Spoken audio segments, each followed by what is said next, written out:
বঙ্গবন্ধু সাংস্কৃতিক জোট চট্টগ্রাম মহানগরের উদ্যোগে প্রয়াত নেতা চট্টগ্রামের সাবেক সিটি মেয়র এবিএম মহিউদ্দিন চৌধুরীর বাসভবনে ইফতার ও দোয়া মাহফিলের আয়োজন করা হয়েছে। উক্ত দোয়া মাহফিলে সভাপতিত্ব করেন চট্টগ্রাম মহানগর মহিলা আওয়ামী লীগ এবং বঙ্গবন্ধু সাংস্কৃতিক জোটের সভানেত্রী মিসেস হাসিনা মহিউদ্দিন। উপস্থিত ছিলেন বঙ্গবন্ধু সাংস্কৃতিক জোটের কেন্দ্রীয় কমিটির যুগ্ম সাধারণ সম্পাদক রেজাউল করিম ভুট্টো, কর আইনজীবী সমিতির সাবেক সভাপতি বীর মুক্তিযোদ্ধা আক্তার উদ্দিন ও চট্টগ্রাম মহানগরের সহ-সভাপতি আনিসুর রহমান, শওকত হোসেন, বিভাগীয় সদস্য সচিব অ্যাডভোকেট বাহার উদ্দিন, চট্টগ্রাম মহানগরের মামুনুর রশিদ, সৈয়দ আব্দুল নূর মনু, সুমন সেন, জয়নাল আবেদীন জয় এছাড়া উপস্থিত ছিলেন চট্টগ্রাম মহানগর এবং বিভাগীয় নেতৃবৃন্দ।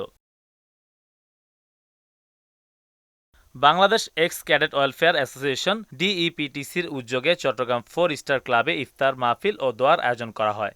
প্রতি বছরের মতো এবারও বাংলাদেশের বিভিন্ন সেক্টর থেকে বিশেষ ফিশিং সেক্টর, ট্যাংকার, কোস্টার ও বিদেশি জাহাজের ডিইপিটিসি এক্স ক্যাডেটরা ইফতার মাহফিলে স্বতঃস্ফূর্তভাবে অংশগ্রহণ করেন। এক্স ক্যাডেট ওয়েলফেয়ার অ্যাসোসিয়েশনের সাধারণ সম্পাদক ক্যাপ্টেন সাইদুল ইসলাম সাইদের সঞ্চালনায় ও এক্স ক্যাডেট ওয়েলফেয়ার অ্যাসোসিয়েশনের সভাপতি ক্যাপ্টেন সিরাজুল করিম সেলিমের সভাপতিত্বে অনুষ্ঠানে উপস্থিত ছিলেন সংগঠনের প্রতিষ্ঠাতা উপদেষ্টা captain Monirul Islam, captain Ahmed Rakib, captain Salauddin, merchant mariner captain Omar Faruk Chowdhury, captain Zahirul Islam, captain Saiful Islam সহ আরও অনেক ক্যাপ্টেন, ইঞ্জিনিয়ার ও অফিসাররা উপস্থিত ছিলেন।